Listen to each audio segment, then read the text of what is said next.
हरे कृष्णा। हम लोग ने खैरना में खाना खाया था। खैरना में ठंडा था और हल्की हल्की धूप निकली हुई थी। और ये रेस्टोरेंट देखिए कितना प्यारा है। अंदर मॉल में आने के बाद मैं फिर बाहर चली गई थी यहाँ पर रोड पर, क्योंकि ना ये पहाड़ियों के थोड़ा सा बीच में ही है ये मॉल जो बना हुआ है। क्योंकि अंदर ना मुझे ठंडा लग रहा था मॉल में, और बाहर आकर मैं ये बोल रही थी वीडियो में कि ये जो मेरे पीछे आप घर देख रहे हैं ना, इसमें आए दिन ना अगर आप हल्द्वानी की न्यूज़पेपर देखेंगे 10-15 दिन की लगातार देखेंगे तो उसमें एक आधी न्यूज़ आपको मिल ही जाएगी कि कोई ना कोई बाघ आके ना बच्चे को ले गया।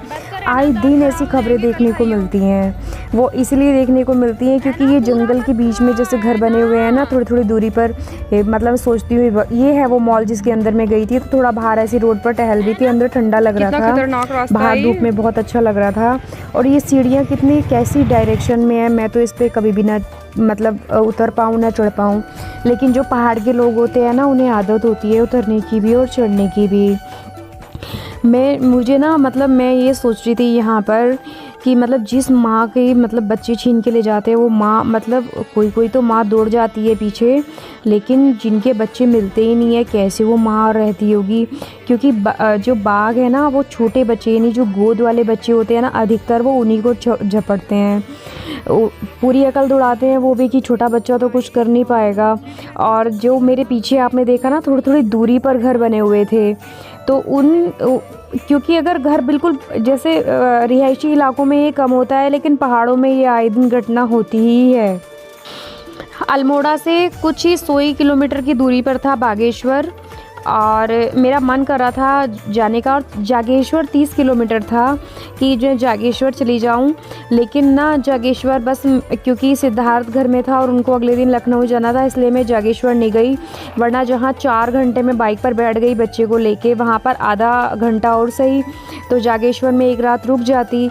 आपको मैं बताऊं, जब पहले मैं जागेश्वर गई थी ना, वहाँ की इतनी महिमा है कि वो मेरे 3-4 दिन कुछ ऐसे पीरियड्स के चल रहे थे, लेकिन जब तक मैंने दर्शन किए ना जागेश्वर के, मैं बिल्कुल शुद्ध रही। और जैसे ही मैंने एक पैर बाहर निकाला, दूसरा भी पैर मेरा बाहर नहीं आया था कि पीरियड स्टार्ट हो गए। कि भगवान की कितनी महिमा है कि मेरा शरीर शुद्ध रहा और मैंने भगवान के दर्शन किए।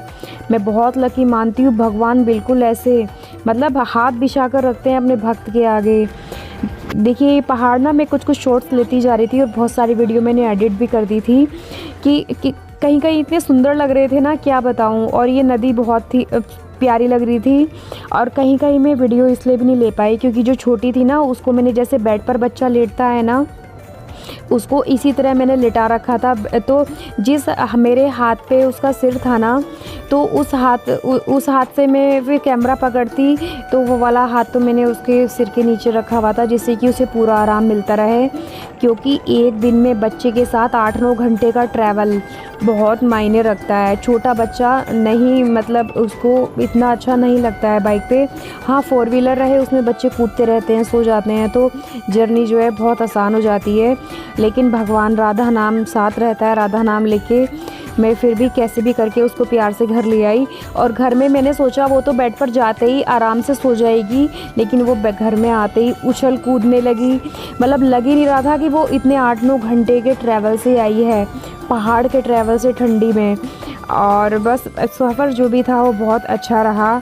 ये बीच बीच में सो भी जा रही थी, बीच बीच में उठ भी जा रही थी और बहुत कह भी रही थी मम्मा पेट में दर्द हो रहा, कमर में दर्द हो रहा, लेकिन बस मैं इसे लगाई जा रही थी चीज़ खिला खिला के। ये दिन मेरा के जैसे तैसे बीत गया। जो भी जवान शहीद हुए हैं ना वहाँ पर जम्मू में, तो उनमें से एक यहाँ पर, एक अगर यहीं पहाड़ों पर था तो मैंने देखा था पूरी हाई सिक्योरिटी थी। मैंने वीडियो नहीं ली थी तो हर चीज़ रिकॉर्ड नहीं करी जा सकती है ना।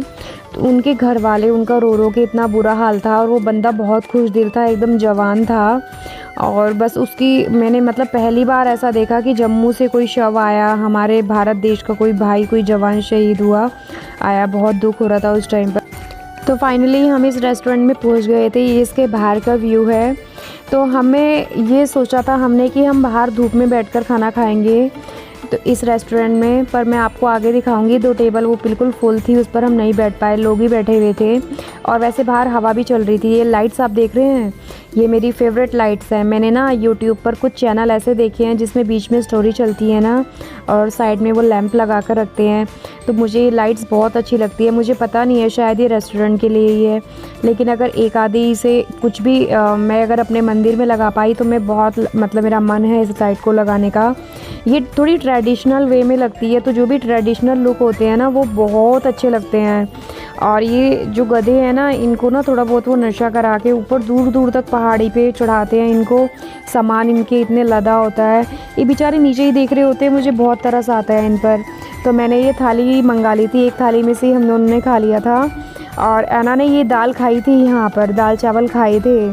उसके बाद फिर से हम निकल गए हल्द्वानी के लिए। और यहाँ पर ना इस टाइम ठंड लगनी स्टार्ट हो गई थी। एक तो खाना खाने के बाद ठंड पता नहीं क्यों लगती है।